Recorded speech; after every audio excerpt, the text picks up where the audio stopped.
समझ में आती है, कुछ बाहर रहती है। ये ऐसे जो हुआ तो भाई क्यों हुआ, ये ऐसे ना हुआ तो भाई क्यों नहीं हुआ। चक्कर अजीब है, ये चक्कर क्यों होता है। जो होता है वो क्यों होता है। जो होता है वो क्यों होता है, जो होता है वो क्यों होता है।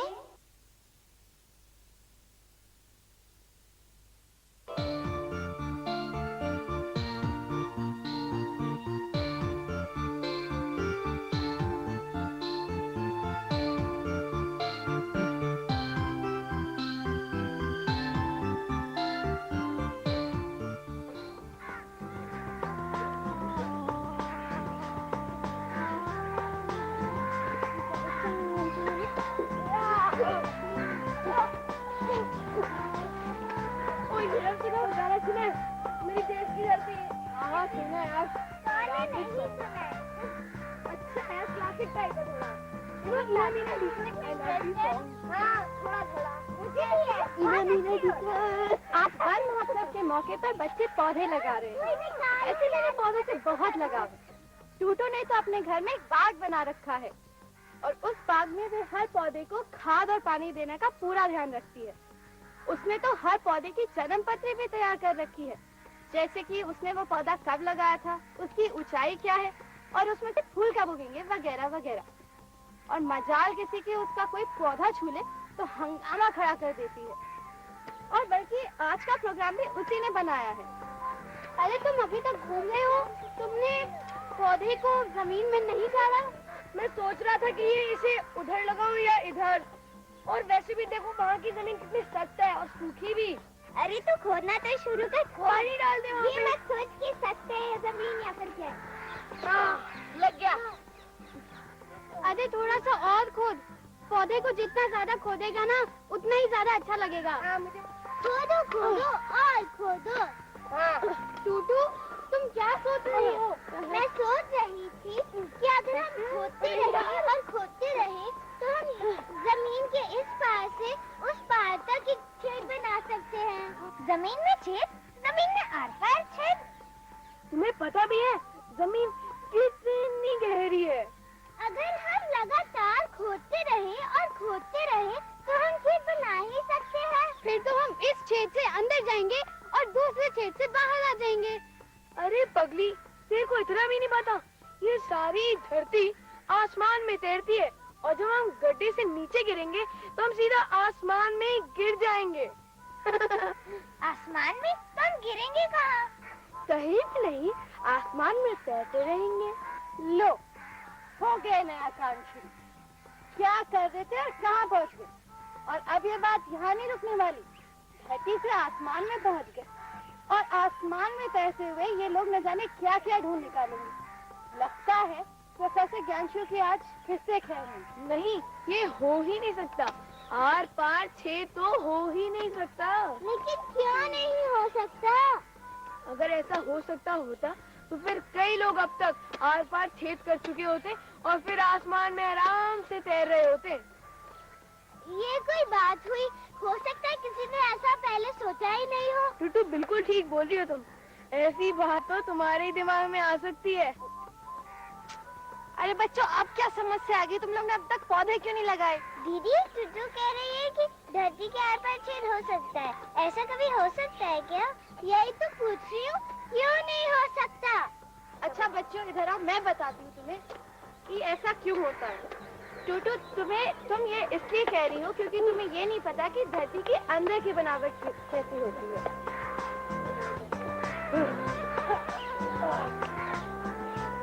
अंदर की बनावट मतलब? अरे धरती अंदर से ऐसी नहीं होती जैसे ऊपर से दिखाई देती है।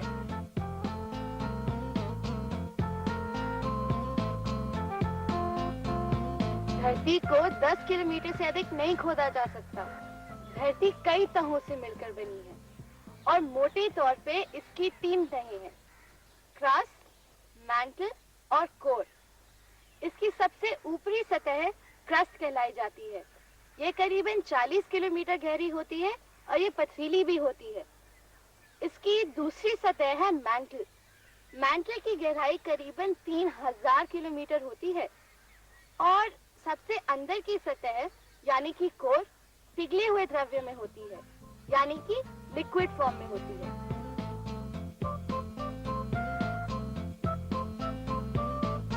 जब धरती बनी तो इसमें 3 रेडियो एक्टिव तत्व थे, यूरेनियम, थोरियम और प्लूटोनियम।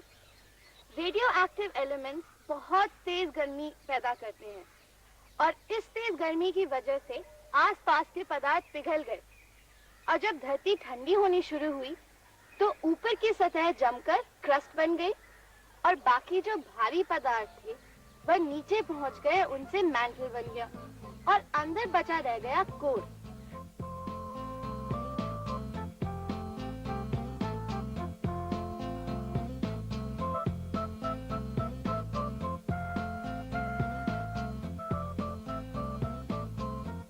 तभी तो मैं टूटू से कह रहा था कि आपका छेद नहीं किया जा सकता। हाँ हाँ, जैसे तुम्हें सब कुछ पहले से ही पता हो। अच्छा, अब जो भी है जल्दी से काम खत्म करो। प्रोफेसर ज्ञानचू के पास नहीं जाना है। हाँ, चलो प्रोफेसर, देरी हो जाएगी, जल्दी। अरे दूधो पौधे भी तो।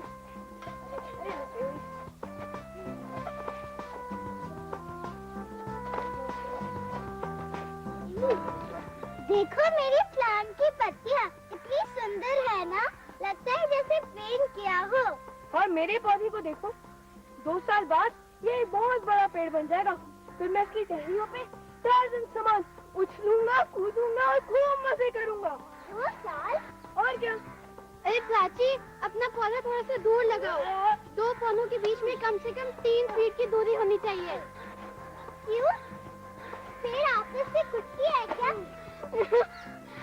अरे ऐसी बात नहीं है, पेड़ों की जड़ों को फैलने के लिए थोड़ी सी जगह चाहिए होती है, इसलिए। 1, 2 और 3। अरे तुम्हारा एक पैर है ना, 1 फुट के बराबर भी नहीं होगा बेटे। क्या बोला? अरे कुछ नहीं, मैं बड़ा हूँ, मेरा पैर 1 फुट के बराबर है।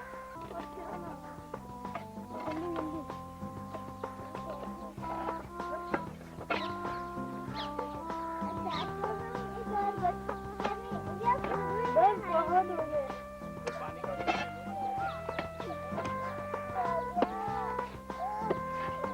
हद है यार, हद है।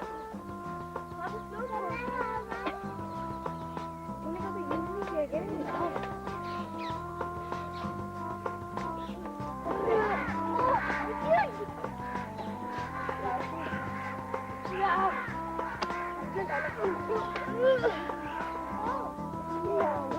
इसको भी डालो। अभी यार थोड़ा पानी डाल। सॉरी यार, प्रोफेसर ज्ञानचू क्या पूछेंगे?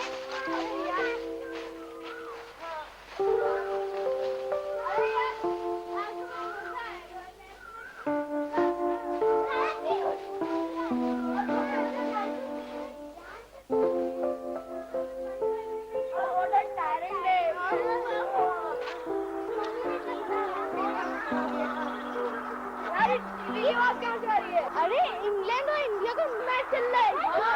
ज्ञानचू के लाल में वो टीवी देख रहे हैं। प्रोफेसर ज्ञानचू टीवी कब से देखने लगे हैं? टीवी में कुछ साइंटिफिक कुछ देखा होगा। तू तो चुप ही रहे यार। तुम चुप ही रहो। Robin, Chelsea get a free kick. He's doing better than he did at Stamford Bridge, Ian Robin. He's been more effective than Sears for the injury there. Professor ज्ञानचू और क्रिकेट मैच, बात कुछ हजम नहीं होती। चलो चलकर देखते हैं। टीवी यार, लेट्स चेक आउट। ऐसा करते हैं, एक बार अंदर चल के देखते हैं कि चलो प्रोफेसर क्या कर रहे हैं। अब professor Whatever. The cross is a piece of cake for Chelsea doing it. Yeah, the initial bit of skill was absolutely terrific from Johnson. Got himself away from Traore. Professor, आप भी match देखते हैं? क्यों भाई, क्या मैं इंसान नहीं हूँ? क्या मेरे शौक नहीं हो सकते? नहीं, ऐसा नहीं, लेकिन आप मैच भी देखते हैं, ये हम पहली बार देखते हैं। ये कैसा टीवी है? ये क्या टीवी? प्रोफेसर, हम जब भी आते हैं आपका एक नया रूप देखते हैं। रुपेश, जी प्रोफेसर। ये मैच कहाँ हो रहा है? इंग्लैंड में। अच्छा, मैच इंग्लैंड में हो रहा है और हम यहाँ बैठे टीवी में देख रहे हैं, ऐसा कैसे मुमकिन हो गया? क्योंकि टीवी में आ अरे बेटा ये टीवी में कहाँ से आ गया? अरे इंग्लैंड से आ रहा है। इंग्लैंड तो यहाँ से हजारों मील दूर है, फिर ये प्रोग्राम टीवी में कैसे आ गया? प्रोफेसर, ये सैटेलाइट ट्रांसमिशन है। वेरी गुड सिल्विया, तुम लोग जानते हो सैटेलाइट क्या होता है और ये टेलीग्राफ कैसे होते हैं प्रोग्राम, जानते हो? मैं नहीं जानती, आप बताइए। ठीक है, आज मैं तुम्हें सैटेलाइट के बारे में बताता हूँ। हमारे जितने भी ग्रह हैं ना, ये सब सूर्य के सैटेलाइट हैं, वो उसके इर्द गिर्द चक्कर लगाते रहते हैं। अब अगर हम कोई उपग्रह बनाकर के अंतरिक्ष में भेजें और वो धरती का चक्कर लगाए तो उसे धरती का कृत्रिम यानी कि आर्टिफिशियल सैटेलाइट कहेंगे। प्रोफेसर, हम सैटेलाइट आसमान में क्यों भेजे? हमें तो पहले से बहुत सारी सैटेलाइट है। हाँ बेटा, पहले से तो हैं, पर वो हमारा काम तो नहीं कर रहे ना। हमें तो ऐसे सैटेलाइट चाहिए हैं जो कि हमारे काम आ सकें, पृथ्वी की फोटो को खींच सकें, हमें भेज सकें। अब वैज्ञानिकों ने जो ये कृत्रिम यानी कि आर्टिफिशियल सैटेलाइट बनाए हैं, उनमें धरती के फोटो खींचने, सिग्नल लेने और ट्रांसमिट करने के यंत्र लगे होते हैं। और क्योंकि ये सैटेलाइट धरती से बहुत ऊपर होते हैं, तो धरती की सतह को दूर दूर तक देख सकते हैं। इसे हम रिमोट सेंसिंग कहते हैं। लेकिन प्रोफेसर, इससे हमारा क्या फायदा? बहुत फायदे हैं। हमें मौसम की जानकारी मिल सकती है, कहाँ पर बाढ़ आ जाएगी, कहाँ पर मौसम खुला रहेगा, कहाँ पर बादल छाए रहेंगे। हमें तूफान और बाढ़ आने की वार्निंग भी मिलती है। बिल्कुल, वेरी गुड, है ना? उसके अलावा क्योंकि ये सैटेलाइट पृथ्वी में कहाँ कहाँ पर हलचल हो रही है ये दूर से देख सकते हैं, इसीलिए टूटू तुम इन्हें आसमान में टंगी हुई आंख भी कह सकती हो। आसमान में टंगी हुई आंखें? हाँ। लेकिन प्रोफेसर, आसमान में टंगी हुई आंख हमें इंग्लैंड का मैच कैसे दिखाएगी? इन सैटेलाइट की विशेषता ये है कि ये टेलीफोन और टेलीविजन के सिग्नल्स काफी लंबी दूरी तक कम्युनिकेट कर सकते हैं, इसीलिए इन्हें कम्युनिकेशन सैटेलाइट कहा जाता है। और इसीलिए इंग्लैंड या ऑस्ट्रेलिया में हो रहा मैच हम यहाँ बैठे देख सकते हैं।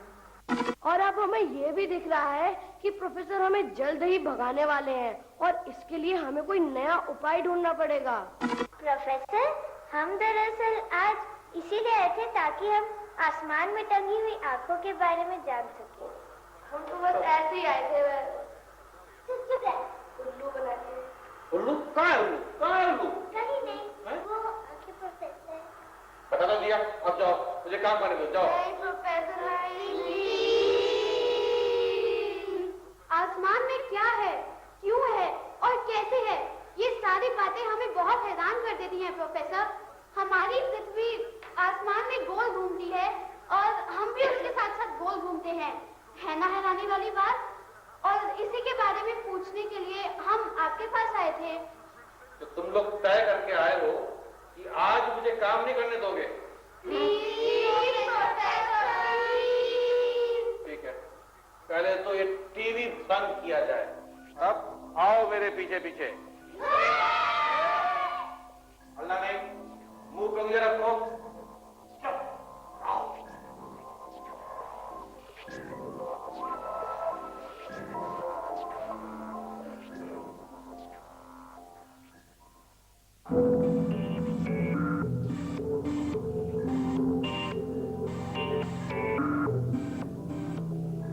अब मैं तुम्हें अंतरिक्ष में ले चलता हूं।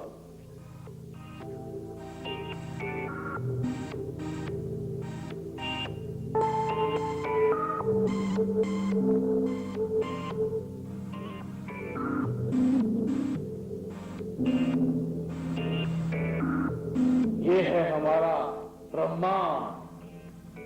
ब्रह्मांड का मतलब सूरज, चांद, सितारे, ग्रह और नक्षत्र, गैसें और धूप।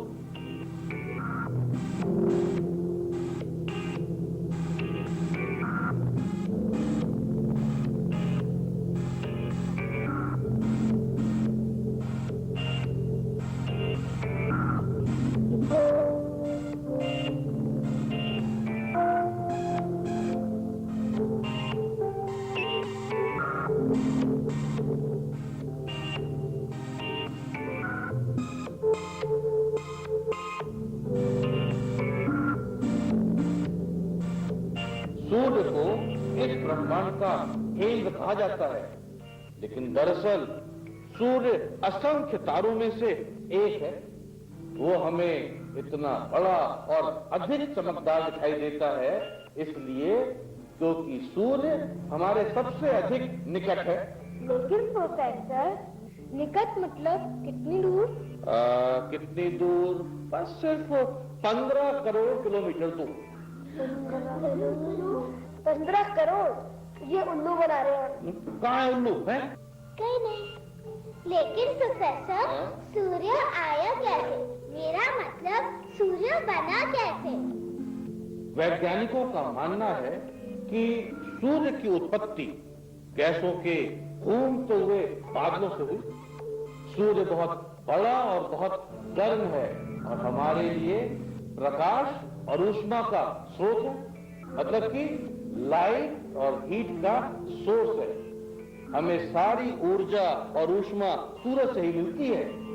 सूरज इतनी दूरी पर होने के बावजूद? हाँ, इसी से तो पृथ्वी पर जीवन है। हम जिंदा हैं, पेड़ पौधे जिंदा हैं, जानवर पक्षी सब जिंदा हैं। इसीलिए सूरज को भगवान मानकर पूजा जाता है। हमारे प्राचीन ग्रंथ ऋग्वेद में सूर्य की स्तुति में कहा गया है, शंतो भव चक्षुषा, शंतो भानुना, शम हिमानो गणे। प्रोफेसर, आप संस्कृत भी जानते हैं? इसमें इतनी हैरानी की क्या बात है? अरे भाई, हमने तो सारे ग्रंथों की पढ़ाई संस्कृत में ही की है। प्रोफेसर, आप सचमुच महान हैं। प्रोफेसर, क्या सूर्य हमारी धरती से बहुत बड़ा है? सूर्य का रेडियस धरती के रेडियस से 100 गुना ज्यादा है और इसका वजन धरती के वजन से लगभग 10 लाख गुना ज्यादा होगा। 10 लाख? यस, 10 लाख। प्रोफेसर, तारे तो बहुत अधिक हैं और उनमें से तो कुछ सूरज से भी बड़े हैं। बिल्कुल ठीक। आसमान में मंदाकिनी तारों के उन समूह कहते हैं जिनमें लाखों अरबों तारे होते हैं और ब्रह्मांड में ऐसी लाखों मंदाकिनियां हैं। कुछ जगह ऐसी होती हैं जहां पे तारे बहुत पास पास होते हैं और दूर से वो हमें आसमान में सफेद चमकदार रास्ते जैसे दिखाई देते हैं। इसे आकाशगंगा कहते हैं।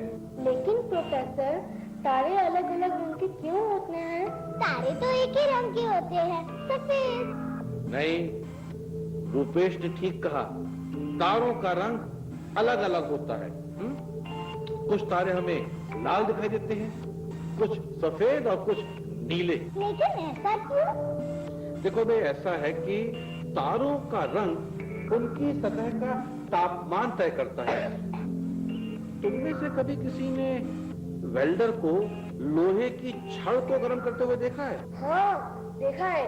एक बार वेल्डर मेरे घर के सामने रेलिंग लगा रहा था ना, तब देखा था मैंने।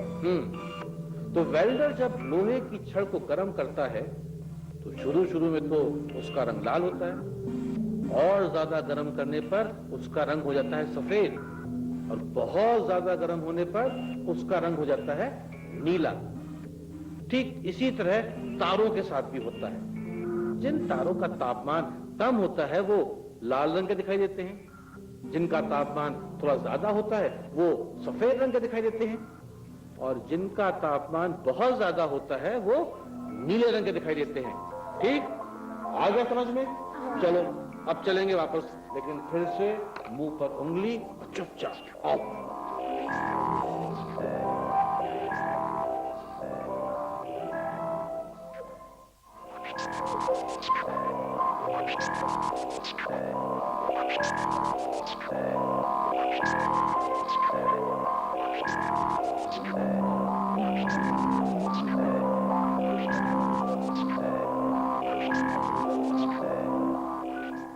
जल्दी से कुछ नया सवाल सोचना पड़ेगा, वरना बातचीत यहीं खत्म हो जाएगी और हमें जानना पड़ेगा।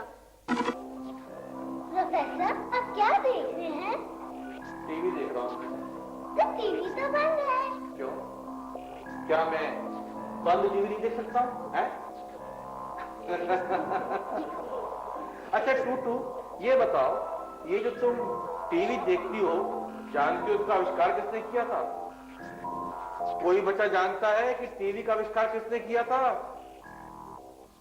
उस वैज्ञानिक का नाम था जॉन वायर। मैंने इसके बारे में कहीं सुना है। अच्छा, क्या सुना है बेटा? वो मैं भूल गया। वैसे बच्चों, जॉन वायर एक ऐसा वैज्ञानिक था जिसकी पूरी उम्र गरीबी और अपनी खराब सेहत से लड़ने में ही बीते। ना उसे प्रसिद्धि मिली और ना ही पैसा, और ना ही वो इतना सौभाग्यशाली था कि घर घर में, हर एक ड्राइंग रूम में अपनी खोज को पहुंचता हुआ देख पाता। टीवी का आविष्कार उसने कैसे किया?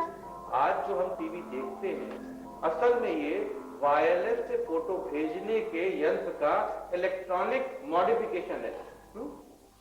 इंग्लैंड में सन 1888 यानी कि सन 1888 में जन्मा जॉन 12 साल की उम्र में ही टेलीफोन सेट, डायनामो और ग्लाइडर जैसे यंत्र बनाने में कामयाब हो गया था। और फोटोग्राफी में तो उसे कमाल हासिल था। लेकिन बेचारा जब बड़ा हुआ तो उसके पास कोई काम ही नहीं था, कोई नौकरी ही नहीं थी। इसीलिए उसकी पूरी जिंदगी बहुत गरीबी में बीती, बिल्कुल मेरे समान, है ना। तो कभी कभार छोटे मोटे सामान बेचने का धंधा करता और जो कुछ पैसा मिलता वो उन्हें अपने प्रयोग में लगा देता। उसे बाद में लगा कि अगर वो बेतार, मतलब कि वायरलेस से फोटो भेजने के यंत्र का आविष्कार कर ले तो शायद उसे बहुत सारा पैसा मिल जाए। बेचारा जॉन। प्रोफेसर, ऐसा क्यों होता है कि जो लोग टैलेंटेड होते हैं वो बहुत गरीब होते हैं? मैंने एक बार एक फिल्म देखी थी, एक डॉक्टर की मौत। उसके अंदर भी एक डॉक्टर था जो बहुत ही टैलेंटेड था, और लेकिन उसके पास अपने प्रयोग करने के लिए पैसा नहीं था, और वह अपनी पूरी जिंदगी बहुत ही मुश्किलों का सामना करके बिताता है। ऐसा इसलिए होता है क्योंकि उन लोगों का ध्यान अपने टैलेंट को और बढ़ाने में होता है, ना कि पैसा कमाने में। प्रोफेसर, आपको पता है रुपेश ना एक फिलोसोफर बनना चाहता है। अच्छा, वेरी गुड। चलो वापस चलते हैं जॉन की कहानी पे। तो जॉन ने जब बेतार से फोटो भेजने के आविष्कार पर काम शुरू किया, तब तक रेडियो तरंगों और टेलीग्राफ का आविष्कार हो चुका था। सन 1923 यानी कि 1923 में उसने अपने सोने के कमरे में ही अपने प्रयोग करने शुरू किए, और इसके लिए वो कबाड़ी के हाथ से इधर उधर से सामान इकट्ठा करता और प्रयोग करता। और लगातार प्रयोग करने के बाद जब उसे विश्वास हो गया कि उसने बेतार से फोटो भेजने के यंत्र का आविष्कार कर लिया है, तो उसने प्रेस के सामने डेमोन्स्ट्रेशन किया। जानते हो, यही पहला टेलीविजन था। वो तो ठीक है, लेकिन बात टीवी से आगे भी तो बढ़नी चाहिए, वरना प्रोफेसर ज्ञानशु के पास कैसे रहेंगे? लेकिन प्रोफेसर, इसका मैकेनिज्म क्या है? ये कैसे काम करता है? अरे ये तो बहुत ही सीधा सरल मैकेनिज्म है। जानती हो कोई भी फोटो या ऑब्जेक्ट कैसे बनता है? डॉट यानी कि बिंदुओं से। बिंदुओं से? हाँ, dot dot dot dot dot. लो, बन गई तुम्हारी तस्वीर। फोटो का टोन बिंदुओं की डेंसिटी के ऊपर डिपेंड करता है?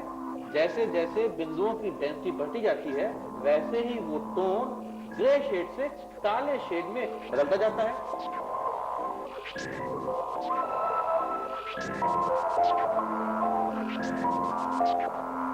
अब अगर आप इन्हीं फोटो के डॉट्स को बहुत ही सिस्टमेटिकली बाएं से दाएं संप्रेषित करें तो पूरी एक लाइन को रिप्रोड्यूस किया जा सकता है, और ऐसे ही अगर आप कई लाइनें रिप्रोड्यूस करें तो पूरी इमेज बन आएगी। क्या मेरी भी फोटो वैसे हो सकती है? बिल्कुल हो सकती है, और आजकल तो टेलीविजन में इलेक्ट्रॉन बीम से पूरी की पूरी इमेज रिप्रोड्यूस हो जाती है। जॉन वायर ने ही पहला कलर टेलीविजन और नाइट्रोविजन का आविष्कार किया था। नाइट्रोविजन मतलब? एक ऐसा यंत्र जिससे हम अंधेरे में भी देख सकते हैं। अंधेरे में भी देख सकते हैं? यह कैसा यंत्र है अंकल? ये ये मैं अभी नहीं बताऊंगा, फिर कभी बताऊंगा। अभी मुझे बहुत काम करना है। प्लीज प्रोफेसर अंकल, बताइए ना। अरे भागो यहाँ से, मेरा बहुत काम बाकी पड़ा है। चलो जाओ बच्चों, जाओ, अब जाओ। लगता है अब तो जाना ही पड़ेगा। खैर कोई बात नहीं, अगली बार जरूर पूछेंगे। फिर आना बेटा, कल बाय।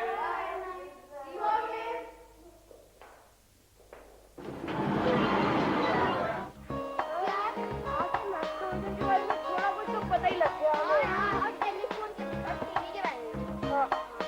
पता है, अब तो मैं नेक्टोविजन है ना, तो मैं अब किचन में रात को पानी पीने भी जा सकता हूँ। अब मैं तो अंधेरे से डरूंगा ही नहीं। जो हम सुबह काम करते हैं वो नेक्टोविजन से रात को भी कर सकते हैं। और मैं नेक्टोविजन से उस ईवल भूत को पकड़ लूंगी। जब हम प्रोफेसर ज्ञानशु के पास अगली बार जाएंगे तो हम नेक्टोविजन के बारे में और बातें पूछेंगे। नेक्टोविजन के बारे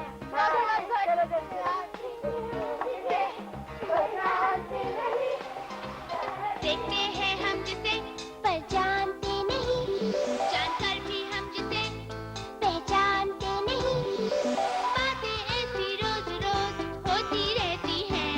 कुछ समझ में आती है, कुछ बाहर रहती है। ये ऐसे जो हुआ